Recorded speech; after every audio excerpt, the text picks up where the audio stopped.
Assalamualaikum warahmatullahi wabarakatuh. Bismillahirrahmanirrahim.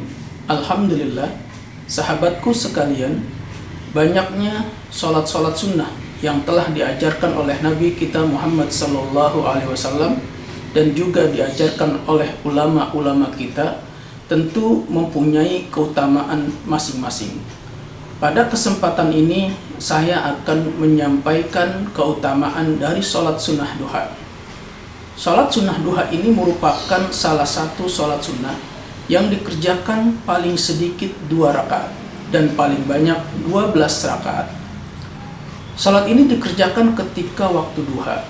Sholat duha ini merupakan salah satu sholat sunnah yang dikerjakan paling sedikit 2 rakaat dan paling banyak 12 rakaat. Nabi Muhammad SAW sendiri selalu mengerjakannya dan membimbing serta berpesan kepada para sahabat-sahabat beliau agar selalu mengerjakan sholat sunnah duha. Mengerjakan sholat sunnah duha pada dasarnya berat bagi orang-orang yang malas dan terasa ringan bagi orang-orang yang membiasakannya. Jadi ketika seseorang membiasakan untuk senantiasa selalu melaksanakan sholat duha, maka sholat duha pun menjadi ringan untuk dikerjakan dan terasa rugi jika tidak dikerjakan, karena memang sudah selalu dibiasakan untuk selalu melaksanakan sholat duha. Kemudian apa saja keutamaan daripada sholat sunnah duha? Beberapa keutamaan dari sholat sunnah duha diantaranya adalah sebagai sedekah atas ruas badan atau tubuh kita. Jadi jika saat ini ada sahabatku yang suka merasakan nyeri atau sakit pada tulang atau sakit pada persendian anggota tubuh, maka biasakanlah untuk selalu rutin melakukan sholat sunnah duha. Karena sholat sunnah duha pada dasarnya sebagai pengganti sedekah semua ruas atau tulang persendian tubuh kita. Hal ini sebagaimana sabda Nabi Muhammad SAW. Yusbihu ala kulli sulama min ahadikum sadaqah, fa kullu tasbihati sadaqah, wa kullu tahmidatin sadaqah, wa kullu tahlilatin sadaqah, wa kullu takbiratin sadaqah, wa amrun bil ma'ruf sadaqah, wa nahyun 'anil munkar sadaqah, wa yujzi'u min zalika rak'atani yarkahuma minad duha.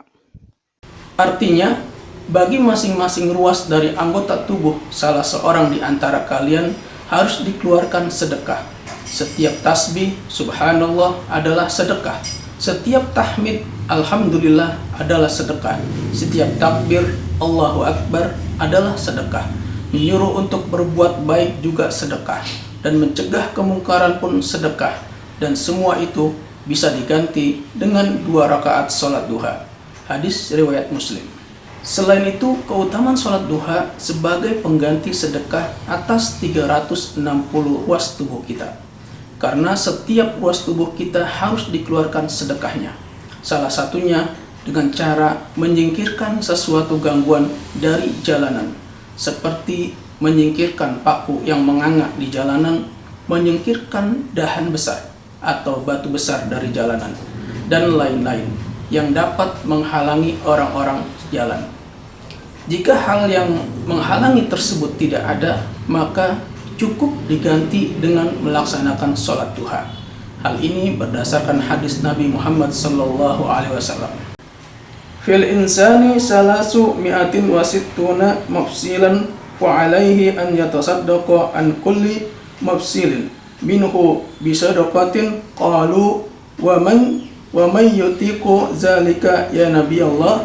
Qala nukha'atu fil masjidi tadfuniha wasyai'u tunahyihi anit tariqi fa illam tajid faraqatad duha tujji'uka.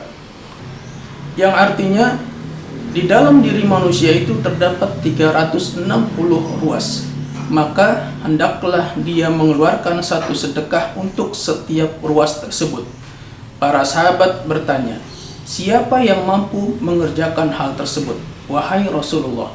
Beliau menjawab, dahak di masjid yang engkau pendam, sesuatu gangguan yang engkau singkirkan dari jalanan, dan jika engkau tidak mendapatkannya, maka 2 rakaat sholat duha sudah cukup bagimu. Hadis riwayat Abu Daud. Kemudian keutamaan sholat duha lainnya yaitu Allah Subhanahu wa Ta'ala berjanji akan memberikan kecukupan pada akhir siang. Hal ini sebagaimana hadis Nabi Muhammad sallallahu alaihi wasallam. Yaqulullah azza wa jalla ya ibna Adam la tu'zidni min arba'atin raka'atin fi awal naharika akfika akhirah. Artinya, Allah Maha Perkasa lagi Maha Mulia berfirman, wahai anak Adam, janganlah engkau lemah untuk mengerjakan 4 rakaat pada awal siang. Niscaya aku akan memberikan kecukupan kepadamu pada akhir siang. Hadis riwayat Tirmizi. Kemudian dalam hadis yang lain Rasulullah Shallallahu Alaihi Wasallam bersabda, yang artinya, wahai anak Adam, rukulah untukku 4 rakaat di awal siang. Niscaya aku akan mencukupimu di akhir siang. Hadis riwayat Tirmizi. Kemudian keutamaan lain dari sholat duha yaitu mendapatkan pahala haji dan umroh. Untuk mendapatkan pahala haji dan umroh dari pelaksanaan sholat duha, yaitu pelaksanaan sholat duha dilaksanakan dengan cara atau diawali dengan sholat subuh berjamaah, lalu duduk berzikir sampai matahari terbit, dan kemudian baru mengerjakan sholat duha. Hal ini berdasarkan hadis Nabi Muhammad SAW.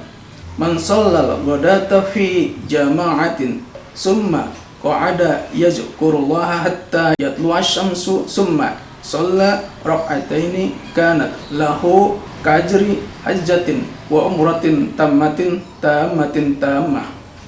Yang artinya, barang siapa mengerjakan sholat subuh dengan berjamaah, lalu duduk berzikir kepada Allah sampai matahari terbit, dan kemudian mengerjakan sholat 2 rakaat, maka pahala sholat itu baginya seperti pahala haji dan umrah, sepenuhnya. Hadis riwayat Muslim. Sahabatku sekalian, demikian beberapa keutamaan dari sholat duha. Semoga kita semua senantiasa istiqomah dalam mengamalkannya. Demikian, semoga bermanfaat. Wassalamualaikum warahmatullahi wabarakatuh.